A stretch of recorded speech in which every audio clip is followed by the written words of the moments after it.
Drage gledalke, spoštovani gledalci. Včasih nas življenje pripelje v situacije, iz katerih ne vidimo izhoda. Nekateri med nami pa se celo odločijo, da bodo svoje življenje končali. Danes se bomo o samomoru pogovarjali s psihoterapevtko Klavdijo Ferčak. Ali je stopnja samomorilnosti v Sloveniji še vedno visoka? V Evropi smo v samem vrhu, tudi na svetu kažejo raziskave, da smo v zelo velikem povprečju. Je pa različno, variiramo. So pokrajine, kjer je samomor bolj prisoten. Na Primorskem je recimo samomorov manj, medtem ko je samomorov v Prekmurju in na Štajerskem pa potem Koroškem več.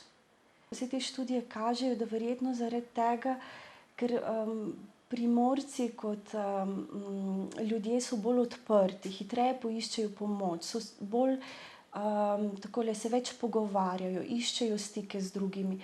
Medtem pa, ko je severovzhodni del Slovenije pač bolj nagnjen k temu, da te težave premagujejo sami, se zapirajo vase, pa tudi verjetno prisotnost alkohola je tukaj pomemben dejavnik, ker alkohol vpliva na to, tudi depresivno vzdušje povečuje in tako naprej, a ne.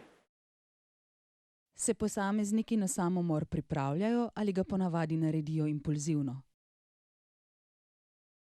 Ponavadi se pripravljajo in v 75% tudi opozorijo, ampak ne direktno, bolj posredno.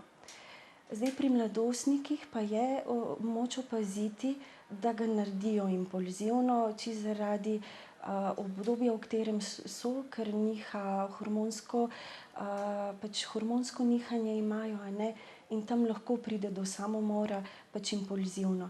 Načeloma pa ljudje, ki so v stiski, nekako se pripravljajo, se odločajo. Je en tak konflikt v njih, po eni strani si želijo končati to stanje, po drugi strani pa vseeno pač nekako probajo priti iz njega, a ne.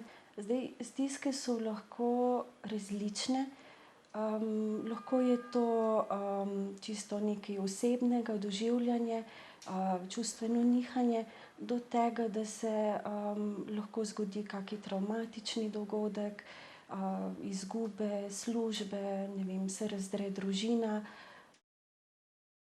Kakšni pa so znaki, ki nakazujejo, da nekdo razmišlja o samomoru? Ko nekdo pač govori, da bi boljše bilo recimo, da me ni na svetu, boljše bi vam bilo brez mene, potem počutim se tako ujetega, tako v stiski, ne vem, če bom lahko tole zmogel.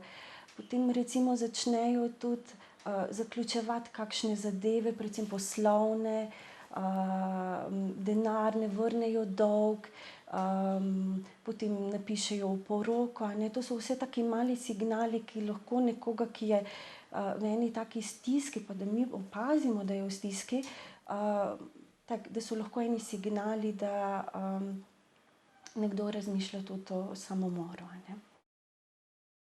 Kaj naredimo v primeru, če se misli na samomor ne nehajo vsiljevati?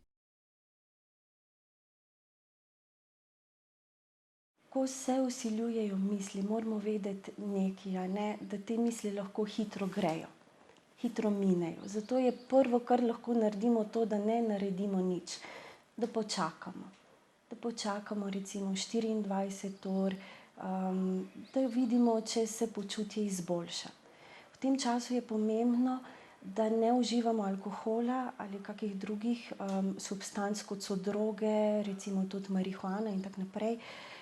Predvsem to velja za mlade, a ne, ker te substance čisto takole poslabšajo naše stanje.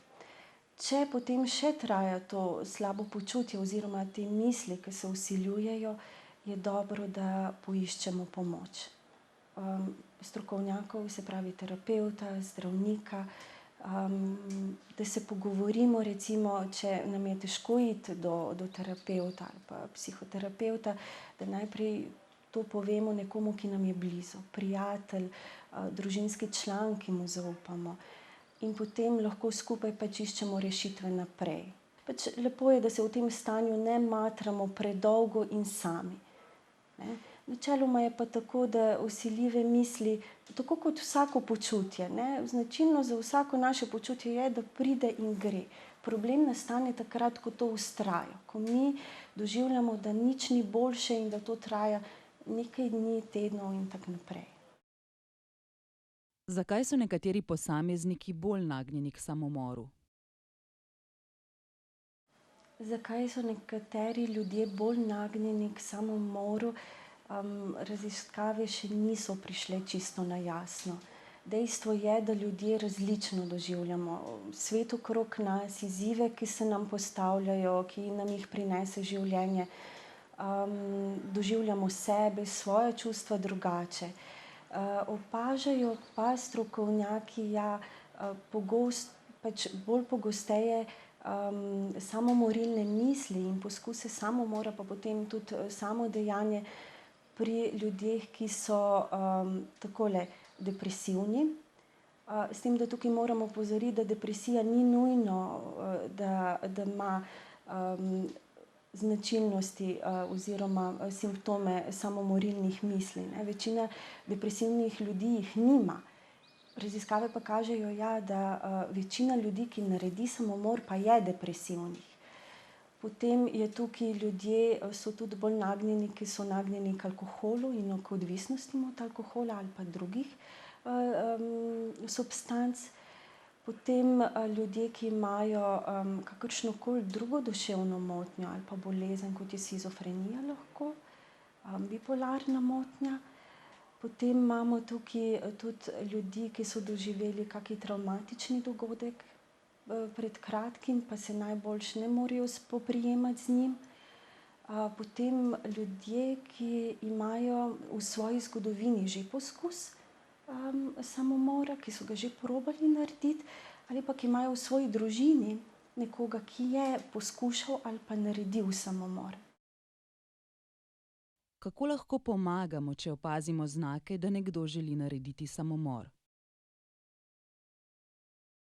Vse znake, ki kažejo na to, da nekdo razmišlja o samomoru ali pa če nam pove, je potrebno vzeti zares.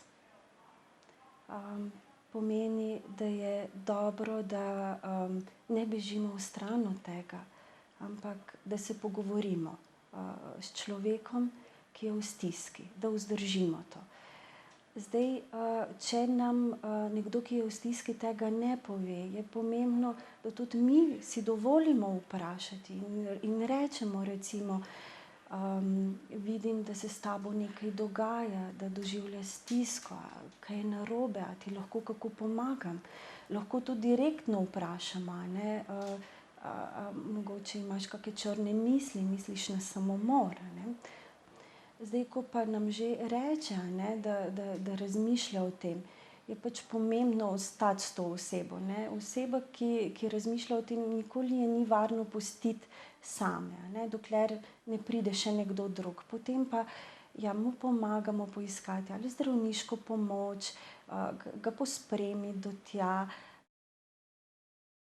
Drage gledalke, spoštovani gledalci, oddajo o samomoru smo pripeljali do konca. V kolikor se borite s težko življenjsko situacijo, vedite, da za vsako težavo obstaja rešitev. Nikoli ne odnehajte. Če pa je v resni krizi vaš bližnji, ga pospremite do zdravnika ali pokličite telefonsko številko 112.